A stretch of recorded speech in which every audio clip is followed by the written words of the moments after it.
Why do Uber drivers and Lyft drivers hate Uber and Lyft so much? Let's get into this. This is going to be kind of a raw, unedited, fireside chat style video, as this is a question I've been asked a lot, a real lot, because if you drive for Lyft and Uber, you know, not the best companies to drive for.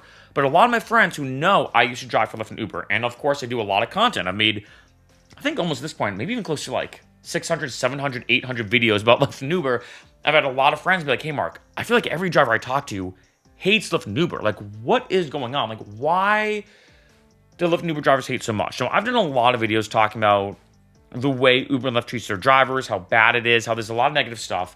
So I'm not going to really go in depth as much about like the technicalities, like 1, 2, and 3, make it like a numbered video. But just in general, I'm just going to kind of talk and script the service super, super fast. 1, the pay. Uber and Lyft drivers don't get paid that much. I've said this before in a lot of videos, but I'll say it again in case it's the first time of you watching one of my videos. When I first started driving in January of 2015, the average pay when I told people was $20 to $25 an hour. Now, same thing. If someone asked me right now in the end of October or middle of October 2025, what does the average driver make? I say between $20 and $25 an hour is the average amount. Nothing's changed. In addition, Lyft and Uber takes out a bigger cut. In addition, expenses are higher now for Lyft and Uber drivers. In addition, there are a lot of drivers on the road. There are too many cooks in the kitchen, way more drivers than ever before, which makes rides very, very difficult to go around. In addition, drivers feel disposable. I talked about this in a past video of 5 ways that things are getting worse for drivers. Drivers feel disposable, where if they get into an accident, they're hung out left to dry. They can easily get deactivated if there's a dispute with a passenger, so who cares? And I think the big overarching thing, and again, I've gone in depth about all these different points on a lot of other videos, I think the biggest thing when it comes to Uber and Lyft drivers is they just feel like they're being treated horribly. That's the main synopsis. They're really being treated horribly when it comes to financial aspects. I'm going to even say, if I word it into 2 big categories, the financial aspects, how much money you're bringing home versus how much money you're spending and your actual bottom line.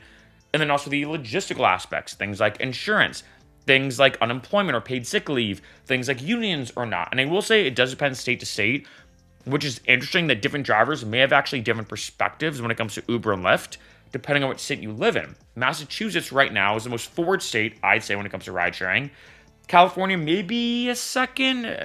I'd probably go Massachusetts than California, but it is tough to say. Overall, the main issue, like I said, and this is where things get very tricky, is a lot of drivers that I meet, usually have a couple different perspectives. There's a couple different reasons why people drive for Lyft and Uber. 1, I've met drivers, might as well kind of mention this in one category, just because they want something to do. I've actually met, maybe you have as well, a lot of elderly drivers who are like, hey, it gets me out of the house. I don't necessarily care as much about the pay as it's something to do, something for fun. I've even met some drivers who say, hey, I'm very against drinking and driving, and I feel like that if I drive on a Friday night, I'm actually helping people not drive. I'm helping people avoid DUIs or drunk driving or accidents, etc., etc. The second reason why a lot of people drive and do enjoy driving is in some ways the pay. Because as we all know, the best part about Lyft and Uber, the main reason why people drive, boom, flexible schedule. So for a lot of people, it is the best second job for them. If you think about it, if you have a 9 to 5, if you have an unconventional schedule, you work Tuesday through Saturday, 3 p.m. to 11 p.m., like a weird, odd schedule, you can drive around those times.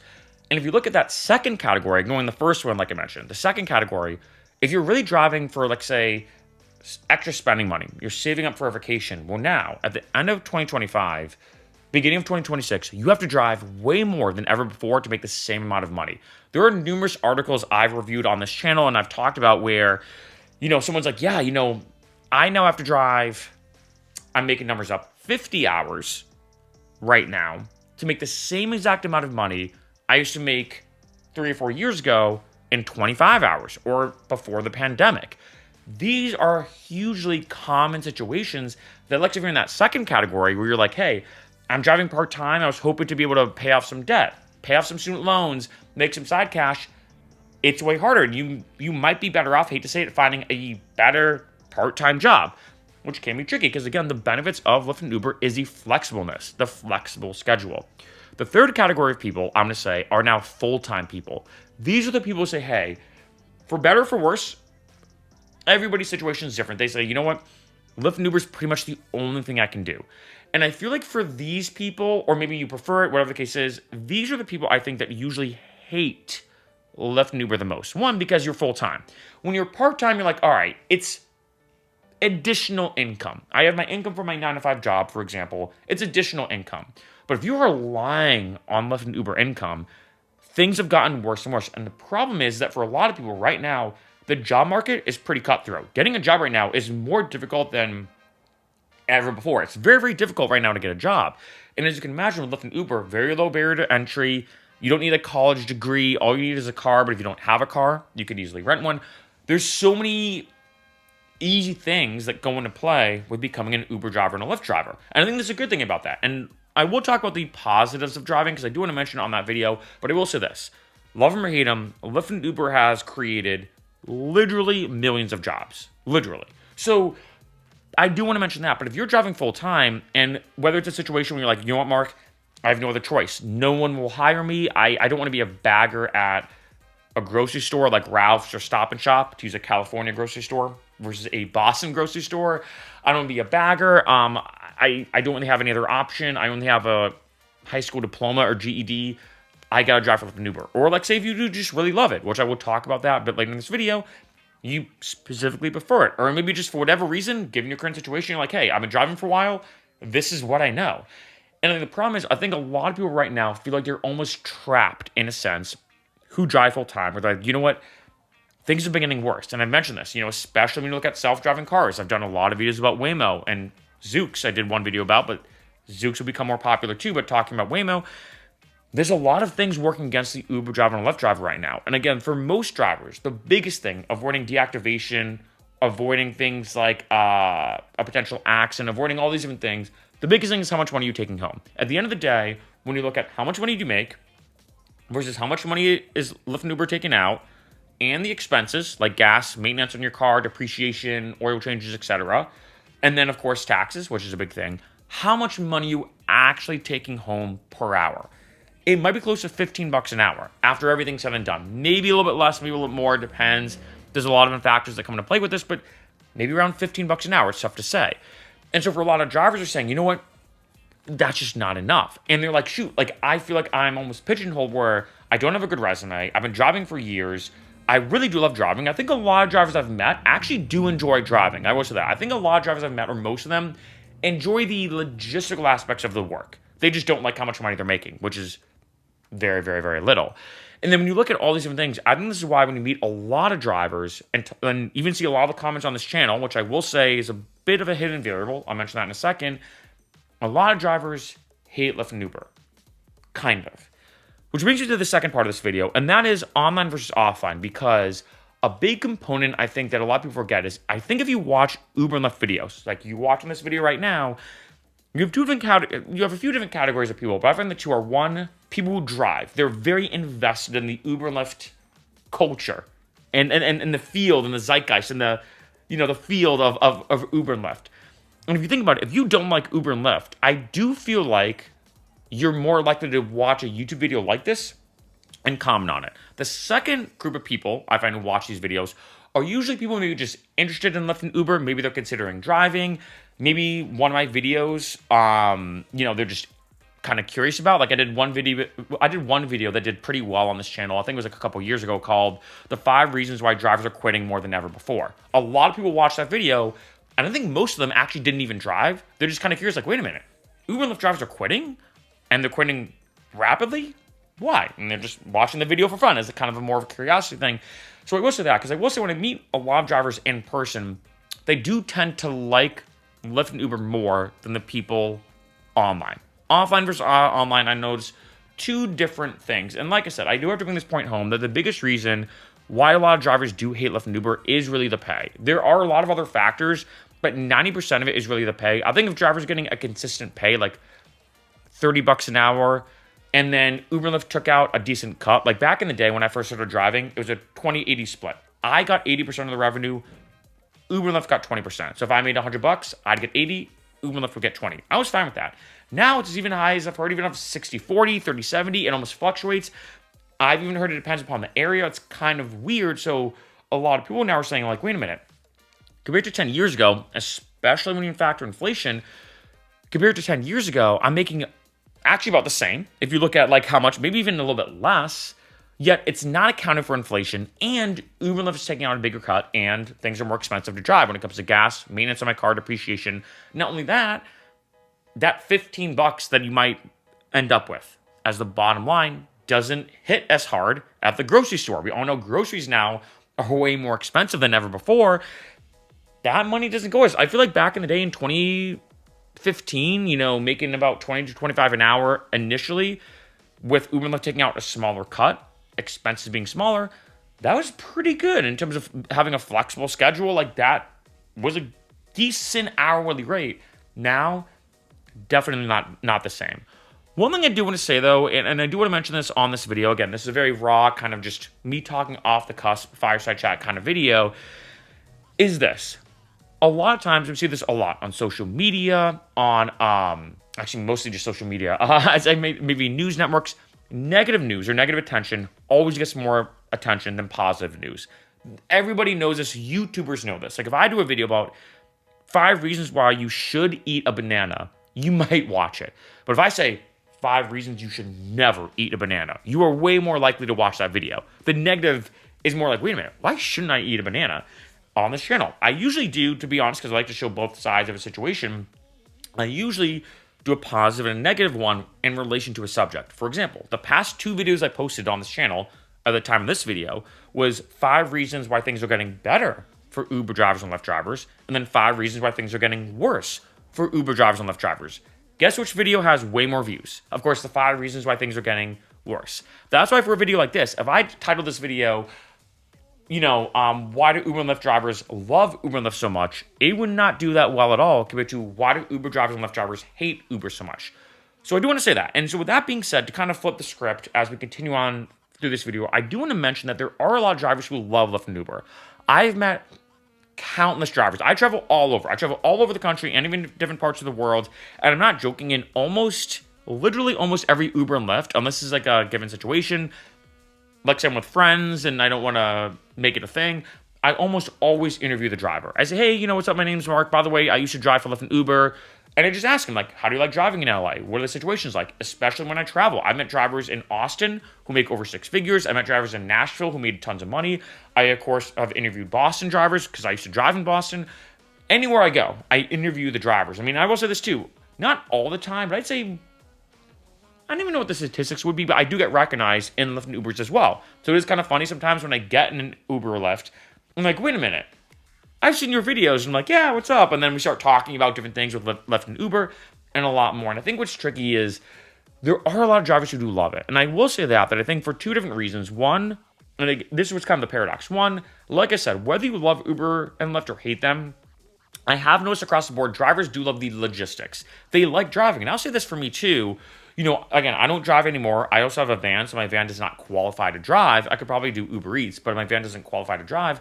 But I'll be honest, sometimes I do miss driving. There is something that's oddly addictive about it. I've mentioned this in a couple of videos, that there is something that's oddly addictive about it. It's a lot of fun. It's very social. Even sometimes on a Friday night, like say I didn't feel like drinking or going out, or like say there was just nothing really going on, I'd go out and drive and almost kind of felt like I was going out. Like maybe call it the placebo effect. But people would get in my car, they'd be super upbeat, maybe they'd be tipsy. More likely than not, they'd be tipsy. And it would kind of make me feel like the sensation as if I'm going out or whatever, even though I'd just be dropping them off. So there is something oddly addicting about it. So one, I will say that I think across the board, people just do like driving for Lyft and Uber in terms of the logistics. The second thing, though, of why I've met a lot of drivers who do love it, oddly enough, is the pay and the aspects behind it in terms of the flexible schedule. They can make a decent income even though it's and in addition to being flexible, they can make a decent income. And you may see this as a paradox. And this is why what I've noticed across the board is that I think it depends on how, when, and a lot of other factors of when and how you drive. I have noticed that the drivers who have tricks, tactics, all this kind of stuff, and I will say I have a huge kind of list of videos listable in the description. One of them is 25 new tips for drivers in terms of making more money. And I have noticed, I think one area is a really good example is Denver. I've noticed that I've interviewed drivers who were like, yeah, man, I don't mind driving. Like, I like it, but it just doesn't pay that much. And they kind of have that kind of attitude towards it where they're just not a fan. I asked them how much money you make. They're like, yeah, 20 to 25 an hour. But then when I interview other Denver drivers, when I was living in Denver for a month, I remember I talked to some of them and they're like, oh, dude, driving in Denver is great. Like, I make, I don't know, between 25 or 30, sometimes even close to 40 an hour.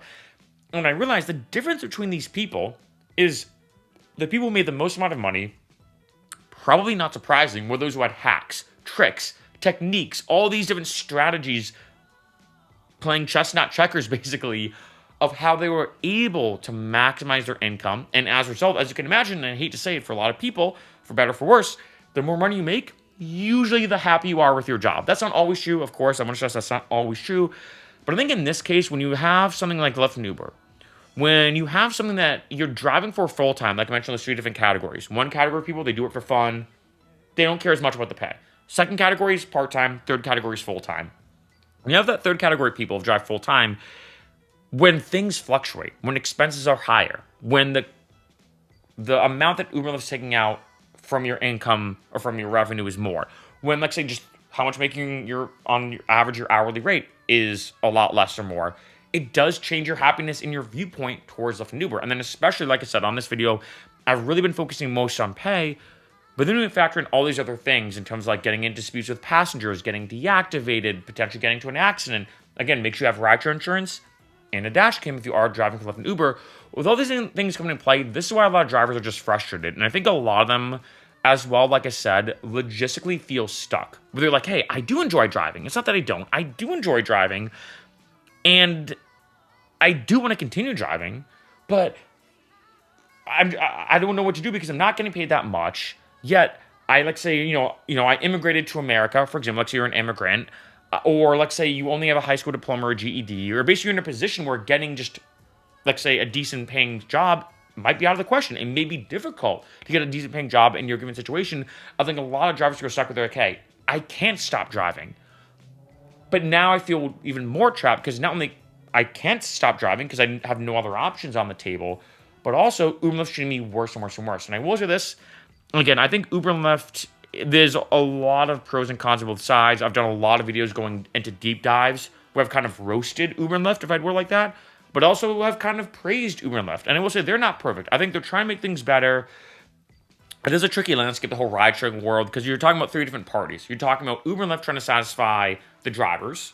You're talking about Uber and Lyft trying to satisfy the passengers, of course, the people riding in the Ubers and Lyfts. But then as a third section, you're talking about Uber and Lyft having to satisfy the investors and the people who are financially invested, if I had to use that word again, in the companies where if it wasn't for people invested in Uber and Lyft, they would not exist. So you do, love it or hate it, need those kind of business entities and those business people like David Risher being the new CEO of Lyft. I think he's doing an excellent job.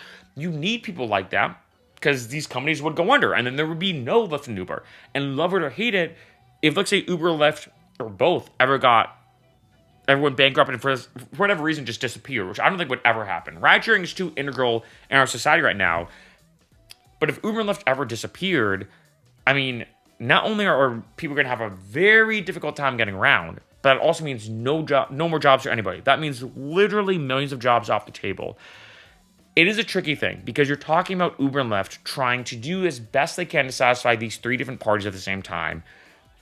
And at the same time, though, if I had to look at both sides of the equation, things have been getting worse for drivers. I know I did 2 videos, how things are getting better and how things are getting worse. But if I had to give you an honest answer, I think things are getting worse. I think things are getting worse for drivers month after month after month when it comes to the pay, expenses, things not really matching up in terms of the pay versus inflation when it comes to buying groceries. Like I said, like I'm just making stuff again, I'm making numbers up. But like maybe before you could buy 6 gallons of milk for every hour you drive for Lyft and Uber. But now you can only buy 4 gallons of milk per hour. If I do like a gallon of milk per hour analysis, right? Like the money just doesn't hit the same. And for a lot of drivers, like I said, they feel trapped. And as you can imagine, when you feel trapped, and you feel like not only do you feel trapped, which is emotionally and psychologically very difficult, but then when you feel trapped and you can't get out, and the only thing that you're relying on is Lyft and Uber, and then they're treating you horribly, this causes a lot of that hate. This causes a lot of that negative attention that's happening, and a lot of Uber drivers and Lyft drivers are just, in general, incredibly frustrated. That being said, I do say this as kind of a harsh truth. Remember, Uber and Lyft did allow a lot of people to have jobs that would have not been existent, right? And I do want to mention that. Again, I have no affiliation with Lyft and Uber. I think sometimes people think I work for them. I don't know why. I'm like, I clearly don't. I've destroyed them on this channel pretty aggressively in some videos, and I've kind of like aggressively gone into them. But in general, I think Uber and Lyft has always been, at the end of the day, a net positive. Even though they're not perfect, I think it's a net positive for passengers, for investors, although I know a lot of people don't want to hear that. But I think it's been a net positive for the main two groups, which are the drivers and the passengers. They've allowed millions of jobs for people. And I think the biggest thing, like I've said a lot as a broken record on this video already, it really comes down to the fact of feeling trapped. Feeling trapped and feeling like things are just not getting better. And I hate to say it, to be honest, and to speak directly to my drivers, yes, things have been getting better. There are actually some ways, in a lot of ways, that things are getting better. But in other ways, I definitely empathize, because in a lot of other ways, and everything in more ways, things are getting significantly worse.